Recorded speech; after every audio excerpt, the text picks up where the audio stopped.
ਦੋਸਤੋ ਪੰਜਾਬੀ ਟ੍ਰਿਬਿਊਨ ਦੇ ਰੋਜ਼ਾਨਾ ਪ੍ਰੋਗਰਾਮ ਵੇਲੇ ਦੀ ਗੱਲ ਵਿੱਚ ਤੁਹਾਡਾ ਸਵਾਗਤ ਹੈ। ਮੈਂ ਆਤਿਸ਼ ਗੁਪਤਾ ਤੁਹਾਡੇ ਸਾਹਮਣੇ ਹਾਜ਼ਰ ਹਾਂ ਤੇ ਅੱਜ ਅਸੀਂ ਗੱਲ ਕਰਾਂਗੇ ਬਰਤਾਨਵੀ ਸੰਸਦ ਵਿੱਚ ਕਿਸਾਨ ਅੰਦੋਲਨ ਦੀ ਗੂੰਜ। ਸਾਡੇ ਨਾਲ ਇਸ ਵਿਸ਼ੇ ਤੇ ਗੱਲਬਾਤ ਕਰਨ ਲਈ ਵਿਸ਼ੇਸ਼ ਤੌਰ ਤੇ ਹਾਜ਼ਰ ਨੇ ਸਾਡੇ ਸੀਨੀਅਰ ਪੱਤਰਕਾਰ ਸ਼੍ਰੀ ਹਮੀਰ ਸਿੰਘ ਜੀ। ਹਮੀਰ ਸਿੰਘ, ਤੁਹਾਡਾ ਬਹੁਤ ਬਹੁਤ ਸਵਾਗਤ ਹੈ ਜੀ। ਜੀ ਸ਼ੁਕਰੀਆ।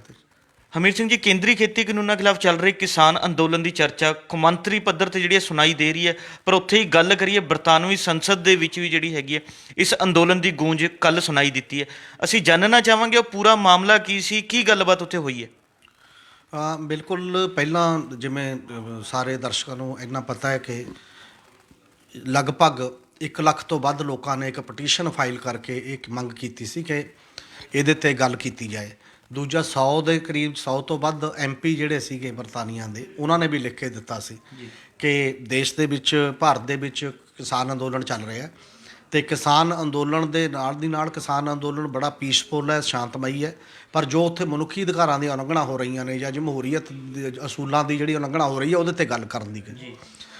ਤਾਂ ਫਿਰ ਇਹ ਇੱਕ 1.5 ਘੰਟੇ ਦੀ ਜਿਹੜੀ ਚਰਚਾ ਰੱਖੀ ਗਈ ਸੀ। ਉੱਥੇ ਸਕਾਟਿਸਟ ਨੈਸ਼ਨਲਿਸਟ ਪਾਰਟੀ ਹੈ ਜਿਹੜੀ ਸਭ ਤੋਂ ਮੇਨ, ਜਿਹਦੇ ਨੁਮਾਇੰਦਿਆਂ ਨੇ ਇਹਦੇ 'ਤੇ ਗੱਲ ਕੀਤੀ ਹੈ, ਅਤੇ ਉਹਦੇ ਨਾਲ ਪੰਜਾਬੀ ਮੂਲ ਦੇ ਵੀ ਬਹੁਤ, ਤਨਮਨ ਸਿੰਘ ਢੇਸੀ ਵਗੈਰਾ ਹੋਰ ਬੰਦੇ ਵੀ ਨੇ ਜਿਨ੍ਹਾਂ ਨੇ ਗੱਲ ਕੀਤੀ ਉਹਦੇ 'ਤੇ। ਅਸਲ 'ਚ ਉਹਨਾਂ ਨੇ ਇਹੀ ਗੱਲ ਕੀਤੀ ਮੇਨਲੀ ਤੌਰ 'ਤੇ ਕਿ ਜਿਹੜਾ ਭਾਰਤ ਹੈ ਉਹ ਇੱਕ ਜਮਹੂਰੀ ਦੇਸ਼ ਹੈ। ਇਸੇ ਤਰ੍ਹਾਂ ਬਰਤਾਨੀਆ ਵੀ ਜਮਹੂਰੀਅਤ ਦਾ ਲੰਬੜਦਾਰ ਹੈ, ਪਰ ਬਰਤਾਨੀਆ ਦੇ ਆਪਣੇ ਦੇਸ਼ ਦੇ ਵਿੱਚ ਜੋ ਜਮਹੂਰੀ ਹੱਕ ਨੇ ਜਾਂ ਮਨੁੱਖੀ ਅਧਿਕਾਰ ਨੇ, ਜੋ ਉਹਨਾਂ ਦੀ ਉਲੰਘਣਾ ਹੁੰਦੀ ਹੈ ਉਹ 'ਤੇ ਗੱਲ ਕਰਨ ਦੇ ਨਾਲ ਜੇ ਦੁਨੀਆ ਦੇ ਵਿੱਚ ਵੀ ਕਿਤੇ ਮਨੁੱਖੀ ਅਧਿਕਾਰਾਂ ਦਾ ਉਲੰਘਣ ਹੁੰਦਾ ਅਸੀਂ ਉਹ 'ਤੇ ਵੀ ਗੱਲ ਕਰਦੇ ਹਾਂ ਜੀ। ਉਸੇ ਲਈ ਉਹਨਾਂ ਨੇ ਬਰਤਾਨਵੀ ਸਰਕਾਰ ਨੂੰ ਇਹ ਕਿਹਾ ਕਿ ਤੁਸੀਂ ਜਿਹੜੇ ਇਹ ਤੱਥ ਸਾਹਮਣੇ ਆਏ ਨੇ ਸਾਡੇ ਸਾਹਮਣੇ, ਇੱਕ ਇਹ ਹੈ ਕਿ ਜਦੋਂ ਕਿਸਾਨ ਅੰਦੋਲਨ ਸ਼ਾਂਤਮਈ ਤਰੀਕੇ ਨਾਲ ਸੀ, ਉਹਨਾਂ 'ਤੇ ਪਾਣੀ ਦੀਆਂ ਬੁਛਾੜਾਂ ਮਾਰੀਆਂ ਗਈਆਂ ਨੇ, ਅਥਰੂ ਗੈਸ ਦੇ ਗੋਲੇ ਛੱਡੇ ਗਏ ਨੇ ਅਤੇ ਸੜਕਾਂ ਪੁੱਟੀਆਂ ਗਈਆਂ ਨੇ, ਐਡੇ ਬੈਰੀਕੇਡ ਲਾਏ ਗਏ ਨੇ, ਉੱਥੇ ਕਿੱਲ ਠੋਕੇ ਗਏ ਨੇ। ਬਾਕੀ ਕਈ ਮਾਮਲਿਆਂ ਦੇ ਵਿੱਚ ਹਮਲੇ ਵੀ ਕੀਤੇ ਗਏ ਨੇ, ਪੁਲਿਸ ਦੀ ਮੌਜੂਦਗੀ ਦੇ ਵਿੱਚ ਹੋਏ ਨੇ, ਔਰ ਕਿੰਨੇ ਹੀ ਲੋਕਾਂ 'ਤੇ 26 ਜਨਵਰੀ ਤੋਂ ਬਾਅਦ ਪਰਚੇ ਦਰਜ ਕੀਤੇ ਗਏ ਨੇ, ਜਿਨ੍ਹਾਂ ਨੂੰ ਬਹੁਤ ਜ਼ਿਆਦਾ ਨੂੰ ਜ਼ਮਾਨਤ ਵੀ ਮਿਲ ਰਹੀ ਹੈ ਅਤੇ ਝੂਠੇ ਪਰਚੇ ਵੀ ਨੇ, ਅਤੇ ਇਸ ਅੰਦੋਲਨ ਦੌਰਾਨ ਕਿੰਨੇ ਹੀ ਲੋਕ ਆਪਣੀ ਜਾਨ ਦੇ ਚੁੱਕੇ ਨੇ। ਇਹ ਸਾਰੀਆਂ ਚੀਜ਼ਾਂ ਉੱਥੇ ਨੋਟ ਕੀਤੀਆਂ ਗਈਆਂ ਅਤੇ ਇਹਨੂੰ ਮਨੁੱਖੀ ਅਧਿਕਾਰਾਂ ਦੇ ਉਲੰਘਣ ਵਜੋਂ ਮੰਨਿਆ ਗਿਆ, ਔਰ ਭਾਰਤ ਦੀ ਸਰਕਾਰ ਨਾਲ ਇਹ ਰਾਬਤਾ ਬਣਾਉਣ ਲਈ ਕਿਹਾ ਗਿਆ ਕਿ ਇਹੋ ਜਿਹੀਆਂ ਚੀਜ਼ਾਂ ਜਿਹੜੀਆਂ ਨੇ ਨਹੀਂ ਹੋਣੀਆਂ ਚਾਹੀਦੀਆਂ, ਅਤੇ ਸ਼ਾਂਤਮਈ ਕਿਸਾਨ ਅੰਦੋਲਨ ਜਿਹੜਾ ਹੈ ਉਹਦੇ ਆਗੂਆਂ ਨਾਲ ਗੱਲਬਾਤ ਕਰਕੇ ਭਾਰਤ ਦੀ ਸਰਕਾਰ ਨੂੰ ਮਾਮਲੇ ਦਾ ਨਿਬੇੜਾ ਕਰਨਾ ਚਾਹੀਦਾ ਜਮਹੂਰੀ ਤਰੀਕੇ ਦੇ ਨਾਲ। ਭਾਰਤ ਸਰਕਾਰ ਨੇ ਅੱਜ ਉਹਦੇ ਤੋਂ ਬਾਅਦ ਆਪਣਾ ਵਿਰੋਧ ਦਰਜ ਕਰਾਇਆ ਕਿ ਐਂ ਦੋ ਦੇਸ਼ਾਂ ਦੇ ਵਿੱਚ ਇੱਕ ਦੂਜੇ ਦੇ ਦਖਲ ਦਿਆਂਗੇ ਤਾਂ ਸਾਡੇ ਸੰਬੰਧ ਆਪਸ ਦੇ ਵਿੱਚ ਵਿਗੜ ਜਾਣਗੇ। ਔਰ ਮੈਨੂੰ ਤਾਂ ਇੱਕ ਇਹ ਗੱਲ ਵੀ ਅਜੀਬ ਲੱਗਦੀ ਹੈ ਕਿ ਜਦੋਂ ਪਹਿਲਾਂ ਉਹਨਾਂ ਨੇ ਟਾਈਮ ਰੱਖ ਲਿਆ ਸੀ, ਇਹ ਵਿਰੋਧ ਉਦੋਂ ਦਰਜ ਕਿਉਂ ਨਹੀਂ ਕਰਾਇਆ ਅਤੇ ਉਦੋਂ ਬਾਅਦ ਕਿਉਂ ਦਰਜ ਕਰਾਇਆ ਜਾ ਰਿਹਾ। ਇਹਦਾ ਮਤਲਬ ਦੇਸ਼ਾਂ ਦੇ ਵਿੱਚ ਤੁਸੀਂ ਇਹ ਗੱਲ ਨੂੰ ਤਾਂ ਨਹੀਂ ਰੋਕ ਸਕਦੇ ਨਾ। ਉਹ ਇਹ ਨਹੀਂ ਕਹਿ ਰਹੇ ਕਿ ਖੇਤੀ ਕਾਨੂੰਨਾਂ ਬਾਰੇ ਤੁਹਾਡੀ ਰਾਏ ਕੀ ਹੈ, ਉਹ ਇਹ ਕਹਿ ਰਹੇ ਨੇ ਮਨੁੱਖੀ ਅਧਿਕਾਰਾਂ ਬਾਰੇ ਰਾਏ ਦੇਣ ਦੀ ਜਿਹੜੀ ਇਨਸਾਨੀਅਤ ਦੇ ਐਂਗਲ ਤੋਂ ਹਰ ਇੱਕ ਨੂੰ ਹੱਕ ਹੈ। 15 ਮਾਰਚ ਨੂੰ ਆਸਟ੍ਰੇਲੀਆ ਦੀ ਪਾਰਲੀਮੈਂਟ ਦੇ ਵਿੱਚ ਵੀ ਇਹ ਚਰਚਾ ਇਸੇ ਤਰੀਕੇ ਨਾਲ ਹੋਣੀ ਹੈ। ਇਸੇ ਕਰਕੇ ਕਿਸਾਨ ਅੰਦੋਲਨ ਦਾ ਇਕੱਲਾ ਉਹਦੇ ਨਾਲ ਨਹੀਂ, ਇਦੋਂ ਪਹਿਲਾਂ ਵੀ ਵਿਅਕਤੀਆਂ ਦੇ ਤੌਰ ਦੇ ਉੱਤੇ ਵੀ ਜਿਹੜੀ ਗੁਟਰੇਜਾ ਥੁਨਬਰਗ ਸੀ, ਵਾਤਾਵਰਨ ਦੇ ਨਾਲ ਸੰਬੰਧਿਤ ਕੁੜੀ ਸੀ, ਰਿਆਨਾ ਸੀ, ਉਹਨੇ ਵੀ ਉਹੀ ਗੱਲ ਕੀਤੀ। ਫਿਰ ਉਹਨਾਂ ਨਾਲ ਜੁੜ ਕੇ ਜਿਹੜੇ ਇੱਥੇ ਸੀ, ਸਾਡਾ ਉਹ ਜਿਹੜਾ ਟੂਲ ਕਿਟ ਦੇ ਐਂਗਲ ਤੋਂ ਰਵੀ ਦਿਸ਼ਾ ਜਿਹੜੀ ਸੀ ਕੁੜੀ, ਉਹਦੇ 'ਤੇ ਪਰਚਾ ਦੇਸ਼ ਧਰੋਹੀ ਦਾ ਪਾਇਆ ਅਤੇ ਉਹਦੇ ਨਾਲ ਜੋੜ ਕੇ ਦੂਜੀਆਂ ਨਿਕਤਾ ਅਤੇ ਬਾਕੀ ਦੇ ਲੋਕਾਂ ਨੂੰ ਸੱਦਾ ਦਿੱਤਾ ਗਿਆ। ਇਹ ਸਾਰੀਆਂ ਨੂੰ ਜੋੜ ਕੇ ਉਹ ਮਹਿਸੂਸ ਕਰਦੇ ਨੇ ਕਿ ਇਹ ਮਨੁੱਖੀ ਅਧਿਕਾਰਾਂ ਦਾ, ਲੋਕਾਂ ਦੀ ਆਵਾਜ਼ ਨੂੰ ਦਬਾਉਣ ਦਾ ਇੱਕ ਤਰੀਕਾ ਹੈ, ਔਰ ਇਹਦੇ 'ਤੇ ਇਸ ਲਈ ਚਰਚਾ ਹੋਈ ਹੈ। ਔਰ ਇਸੇ ਕਰਕੇ ਕਿਸਾਨ ਅੰਦੋਲਨ ਦਾ ਜਿਹੜਾ ਇੱਕ ਕੌਮਾਂਤਰੀ ਪੱਖ ਹੈ, ਅੰਤਰਰਾਸ਼ਟਰੀ ਪੱਧਰ ਦਾ ਜਿਹੜਾ ਇੱਕ ਪੱਖ ਹੈ, ਉਹ ਮਹਿਸੂਸ ਕੀਤਾ ਜਾਣ ਲੱਗਿਆ ਕਿ ਉਹਦਾ ਵੀ ਦਬਾਅ ਗੌਰਮੈਂਟ ਆਫ ਇੰਡੀਆ 'ਤੇ ਪੈਣਾ ਸ਼ੁਰੂ ਹੋ ਚੁੱਕਿਆ ਉਸ ਪੱਧਰ ਦੇ ਉੱਤੇ। ਔਰ ਇਹਦੇ ਨਾਲ ਦੀ ਨਾਲ ਇੱਥੇ ਵੀ ਸ਼ਾਇਦ ਕੋਈ ਸਰਗਰਮੀ ਇਹ ਤੋਂ ਬਾਅਦ ਸਟਾਰਟ ਹੁੰਦੀ ਦਿਖਾਈ ਦੇਗੀ। ਔਰ ਕਿ ਇਹ ਸੂਚਨਾਵਾਂ ਵੀ ਆ ਰਹੀਆਂ ਨੇ ਕਿ ਸਾਡਾ ਜਿਹੜਾ ਸੰਯੁਕਤ ਮੋਰਚਾ ਹੈ, ਸੰਯੁਕਤ ਮੋਰਚਾ ਵੀ ਕੁਝ ਆਪਣੀਆਂ ਗੱਲਾਂ 'ਤੇ ਰਣਨੀਤਿਕ ਤੌਰ 'ਤੇ ਫੈਸਲਾ ਕਰ ਰਿਹਾ ਹੈ, ਔਰ ਸੰਭਵ ਹੈ ਕਿ ਇੱਕ ਛੋਟੀ ਕਮੇਟੀ 9 ਮੈਂਬਰੀ ਕਮੇਟੀ ਬਣਾ ਕੇ ਹੁਣ ਤੱਕ ਜਿਹੜੀ ਗੌਰਮੈਂਟ ਕਹਿੰਦੀ ਆ ਰਹੀ ਹੈ ਪਹਿਲਾਂ ਥੋੜ੍ਹੇ ਬੰਦੇ ਗੱਲ ਕਰ ਲਓ, ਉਸ ਤੋਂ ਬਾਅਦ ਬਾਕੀ ਦੇ ਗੱਲ ਕਰ ਲਿਓ, ਔਰ ਕਿਤੇ ਨਾ ਕਿਤੇ ਸਿਧਾਂਤਕ ਤੌਰ ਦੇ ਉੱਤੇ ਇਹ ਸ਼ਾਇਦ ਸਹਿਮਤੀ ਬਣ ਚੁੱਕੀ ਹੈ ਕਿ ਠੀਕ ਹੈ 9 ਬੰਦੇ ਤੁਹਾਡੇ ਨਾਲ ਗੱਲ ਕਰ ਲੈਣਗੇ, ਉਸ ਤੋਂ ਬਾਅਦ ਜਿਹੜੀਆਂ ਬਾਕੀ 40 ਬਸਦੀਆਂ ਜਥੇਬੰਦੀਆਂ ਨੇ ਉਹਨਾਂ 'ਚ ਆ ਕੇ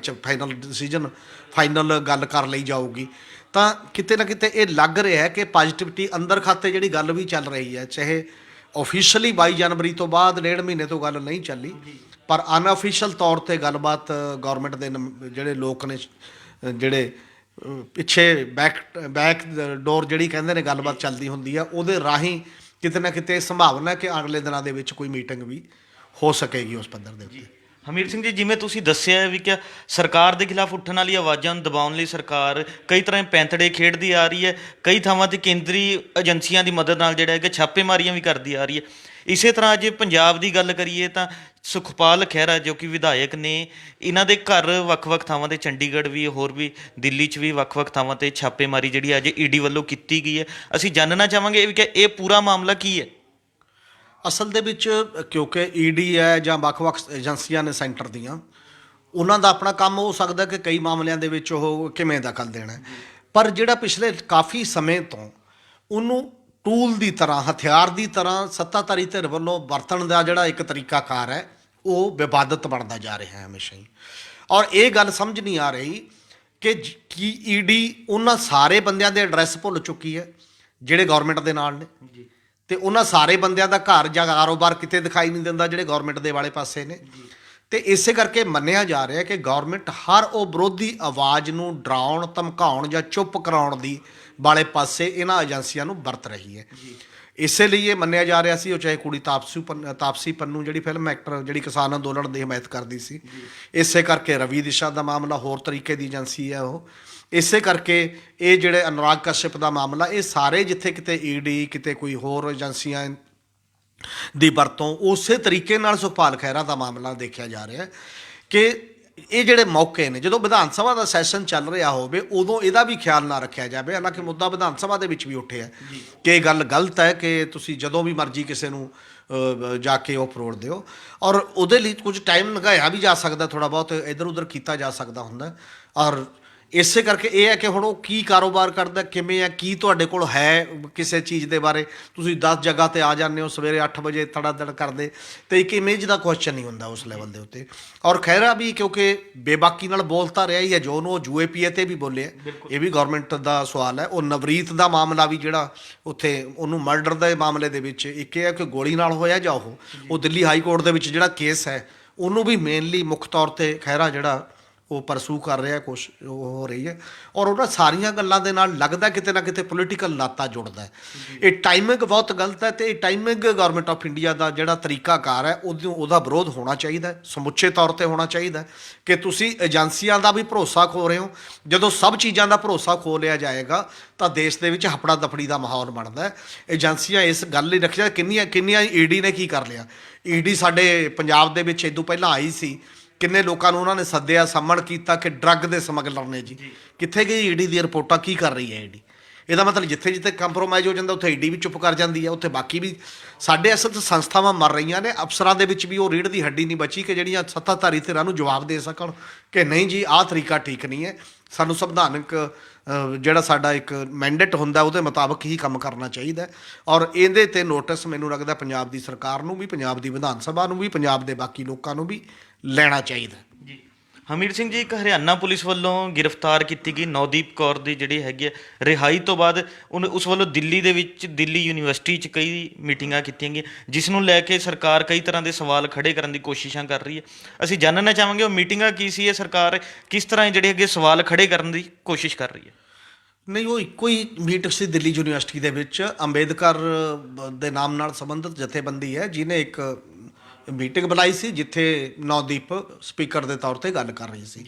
ਜਿਵੇਂ ਕਿ ਦਿੱਲੀ ਦੇ ਵਿੱਚ ਬੜੇ ਲੰਮੇ ਸਮੇਂ ਤੋਂ ਇੱਕ ਰਿਵਾਜ ਪੈਦਾ ਹੋ ਗਿਆ, JNU ਦੇ ਵਿੱਚ ਵੀ, ਦਿੱਲੀ ਦੇ ਵਿੱਚ ਵੀ, ਕਿਸੇ ਬੰਦੇ ਨੂੰ ਜਿਹੜਾ ਅਖਿਲ ਭਾਰਤੀ ਵਿਦਿਆਰਥੀ ਪਰਿਸ਼ਦ, ਜਿਹੜਾ BJP ਦਾ ਇੱਕ ਵਿੰਗ ਦੇ ਤੌਰ 'ਤੇ ਹੀ ਲਗਭਗ ਕੰਮ ਕਰ ਰਿਹਾ, ਵਿਦਿਆਰਥੀ ਵਿੰਗ ਦੇ ਤੌਰ 'ਤੇ, ਕਿਸੇ ਦੂਜੀ ਵਿਚਾਰਧਾਰਾ ਜਾਂ ਦੂਜੇ ਕਿਸੇ ਪ੍ਰੋਗਰਾਮ ਦੇ ਵਿੱਚ ਜਿਹੜੇ ਜਥੇਬੰਦ ਕਰ ਰਹੇ ਲੋਕ ਨੇ, ਉਹਨਾਂ ਦੇ ਵਿੱਚ ਜਾ ਕੇ ਖੜਲ ਪਾਉਣ ਦਾ। ਔਰ ਇਹ ਵੀ ਜਾ ਕੇ ਉੱਥੇ ਬਹੁਤ ਥੋੜ੍ਹਾ ਗਰੁੱਪ ਸੀ ਇੱਥੇ ਜਿੱਥੇ ਗੱਲ ਕਰ ਰਹੇ ਸੀ, ਅਤੇ ਉਹ ਜਿਹੜਾ ਅਗਵਾਈ ਕਰ ਰਹੇ ਬੰਦੇ ਸੀ, ਇਹ ਵੀ ਮੰਨਿਆ ਜਾ ਰਿਹਾ ਉਹ ਕਿਸੇ BJP ਦੇ MLA ਦੇ ਨਾਲ ਸੰਬੰਧਿਤ ਉਹਦਾ ਬੇਟਾ ਜਾਂ ਬਾਕੀ ਲੋਕ ਸੀ ਜਿਹੜੇ ਅਗਵਾਈ ਕਰ ਰਹੇ ਸੀ।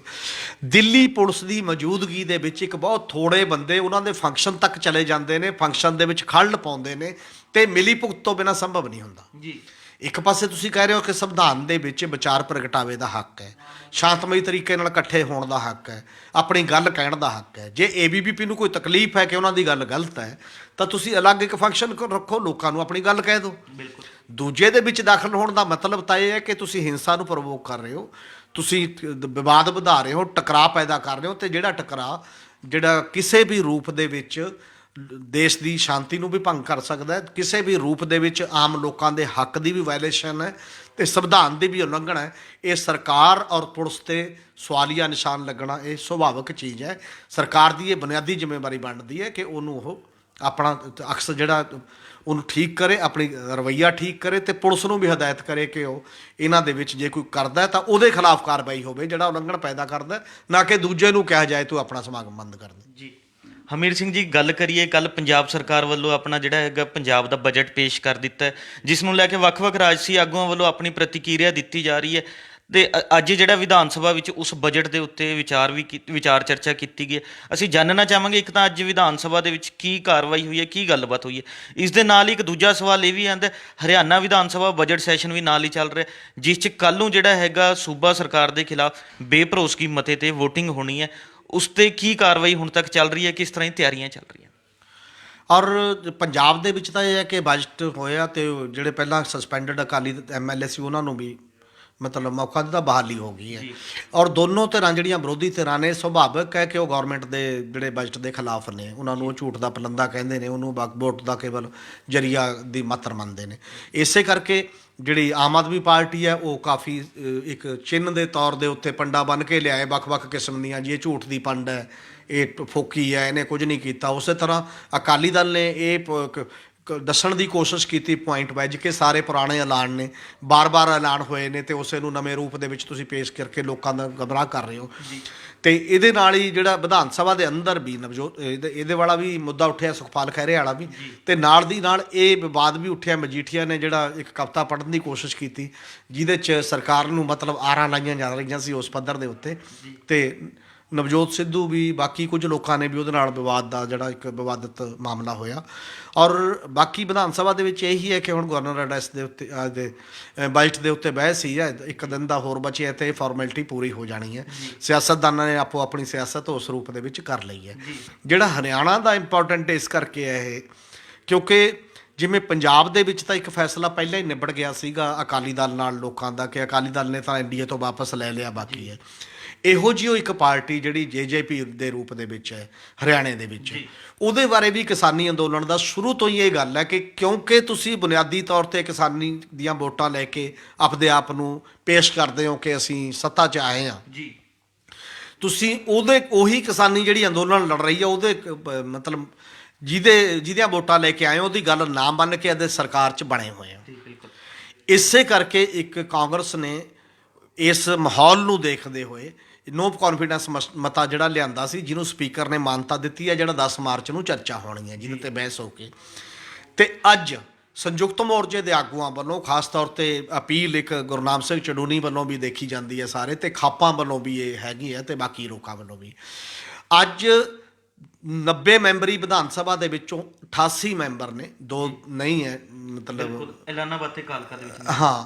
ਅਤੇ ਉਹ 88 ਵਿਧਾਇਕਾਂ ਨੂੰ ਕਿਸਾਨਾਂ ਨੇ ਜਾ ਕੇ ਮੰਗ ਪੱਤਰ ਦਿੱਤੇ ਨੇ ਕਿ ਕੱਲ੍ਹ ਨੂੰ ਤੁਸੀਂ ਬੇਭਰੋਸਗੀ ਦੇ ਮਤੇ ਦੇ ਪੱਖ ਵਿੱਚ ਵੋਟ ਦਿਓਗੇ ਜੇ ਤਾਂ ਇਹ ਮੰਨਿਆ ਜਾਊਗਾ, ਜੇ ਤੁਸੀਂ ਕਿਸਾਨ ਹਤੈਸ਼ੀ ਹੋ ਜਾਂ ਲੋਕ ਹਤੈਸ਼ੀ ਹੋ ਜਾਂ ਅੰਦੋਲਨ ਦੇ ਹਤੈਸ਼ੀ ਹੋ ਜਾਂ ਗੌਰਮੈਂਟ ਦੀ ਗੱਲ ਨੂੰ ਗਲਤ ਸਮਝਦੇ ਹੋ, ਗੌਰਮੈਂਟ ਰੈਫਰੈਂਡਮ ਦੀਆਂ ਨੂੰ, ਤਾਂ ਬੇਭਰੋਸਗੀ ਦੇ ਮਤੇ ਦੇ ਪੱਖ 'ਚ ਵੋਟ ਪਾਓ।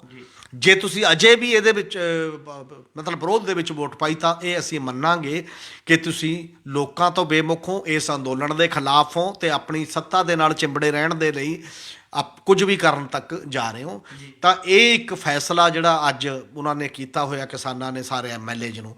ਇਹਦਾ ਅਸਰ ਕੀ ਹੋਏਗਾ? ਇੱਕ ਅਸਰ ਤਾਂ ਕੱਲ੍ਹ ਦਿਖਿਆ ਕਿ ਜਿਹੜਾ JJP ਦੇ ਇੱਕ MLA ਨੇ ਵਿਧਾਨ ਸਭਾ ਦੇ ਵਿੱਚ ਖੁੱਲ੍ਹ ਕੇ ਕਿਹਾ ਕਿ ਲੋਕ ਸਾਨੂੰ ਪਿੰਡਾਂ 'ਚ ਵੜਨ ਨਹੀਂ ਦੇ ਰਹੇ, ਸਾਨੂੰ ਇਹਦੇ ਬਾਰੇ ਸੋਚਣਾ ਚਾਹੀਦਾ ਹੈ। ਅਤੇ ਇਸੇ ਤਰੀਕੇ ਦੇ ਨਾਲ ਹੀ ਵੱਖ-ਵੱਖ ਲੋਕ ਹੋਰ ਵੀ, ਇੱਕ ਆਜ਼ਾਦ ਵਿਧਾਇਕ ਹੋਰ ਨੇ ਵੀ ਕਿਹਾ, ਅੱਜ ਵੀ ਇੱਕ ਪਹਿਲਾਂ 15 ਸਾਲ BJP ਦੇ ਵਿੱਚ ਰਹੇ ਜਿਹੜੇ ਸਾਬਕਾ ਵਿਧਾਇਕ ਨੇ ਉਹ ਵੀ ਕਹਿ ਰਹੇ ਸੀ ਕਿ ਮੁੜ ਕੇ ਮੈਂ ਉਸ ਲੈਵਲ 'ਤੇ ਨਹੀਂ। ਮਾਹੌਲ ਦਾ ਦਬਾਅ ਬਹੁਤ ਹੈ, ਕੱਲ੍ਹ ਨੂੰ ਰਿਜ਼ਲਟ ਕੀ ਆਉਣਾ ਇੱਕ ਅਲੱਗ ਸਵਾਲ ਹੈ, ਪਰ ਇਹ ਇੱਕ ਬੜੇ ਵੱਡੇ ਪੱਧਰ 'ਤੇ ਕਿਹਾ ਜਾ ਰਿਹਾ ਹੈ ਕਿ ਜੇਕਰ ਹਰਿਆਣੇ ਦੇ ਵਿੱਚ ਬੀਜੇਪੀ ਦੀ ਸਰਕਾਰ ਨੂੰ ਆਂਚ ਆ ਜਾਂਦੀ ਹੈ ਤੇ ਅੰਦੋਲਨ ਦਾ ਬਹੁਤ ਵੱਡੀ ਪ੍ਰਾਪਤੀ ਮੰਨੀ ਜਾਏਗੀ ਪੋਲੀਟੀਕਲ ਐਂਗਲ ਤੋਂ, ਮੈਸੇਜ ਦੇਣ ਦੇ ਪੱਖ ਤੋਂ। ਔਰ ਇਹਦਾ ਮੈਸੇਜ ਫਿਰ ਜੇਕਰ ਬੰਗਾਲ ਦੇ ਵਿੱਚ ਜਾ ਕੇ ਬਾਕੀ ਜਗ੍ਹਾ ਤੱਕ ਵੀ ਸ਼ਾਇਦ ਜਾਣ ਦੀ ਸੰਭਾਵਨਾ ਹੈ। ਔਰ ABVP ਦਾ ਇੱਕ ਸਰਵੇ ਵੀ ਚੱਲ ਰਿਹਾ ਹੈ, ਈਵਨ ਬੰਗਾਲ ਦੇ ਵਿੱਚ ਉਹਨਾਂ ਦਾ ਆਪਣਾ ਸਰਵੇ ਵੀ ਫਰਵਰੀ ਦਾ ਇਹ ਕਹਿ ਰਿਹਾ ਹੈ ਕਿ 21% ਲੋਕ ਬੰਗਾਲ ਦੇ ਮਹਿਸੂਸ ਕਰ ਰਹੇ ਨੇ ਕਿ ਕਿਸਾਨ ਅੰਦੋਲਨ ਦਾ ਅਸਰ ਬੰਗਾਲ ਦੀਆਂ ਵੋਟਾਂ ਤੇ ਦਿਖਾਈ ਦਿੱਤਾ ਜਾਏਗਾ। ਜੀ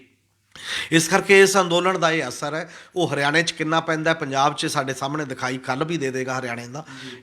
ਉਸ ਪਾਸੇ ਵੱਲ ਕਿਸਾਨ ਅੰਦੋਲਨ ਦਾ ਆਪਣਾ ਫੋਕਸ ਵੀ ਹੈ ਔਰ ਸੱਤਾਧਾਰੀ ਧਿਰ ਕਿਵੇਂ ਸੋਚਦੀ ਹੈ ਉਹਦਾ ਅਮਲ ਸਾਡੇ ਸਾਹਮਣੇ ਆ ਜਾਊਗਾ। ਜੀ, ਇਹ ਸਨ ਸਾਡੇ ਸੀਨੀਅਰ ਪੱਤਰਕਾਰ ਸ਼੍ਰੀ ਹਮੀਰ ਸਿੰਘ ਜੀ, ਜਿਨ੍ਹਾਂ ਨੇ ਆਪਣੇ ਵਡਮੁੱਲੇ ਵਿਚਾਰ ਸਾਡੇ ਨਾਲ ਸਾਂਝੇ ਕੀਤੇ। ਕੱਲ੍ਹ ਨੂੰ ਇਸੇ ਸਮੇਂ ਇੱਕ ਨਵੇਂ ਮੁੱਦੇ ਦੇ ਨਾਲ ਫਿਰ ਮਿਲਾਂਗੇ ਪ੍ਰੋਗਰਾਮ ਵੇਲੇ ਦੀ ਗੱਲ ਵਿੱਚ। ਧੰਨਵਾਦ।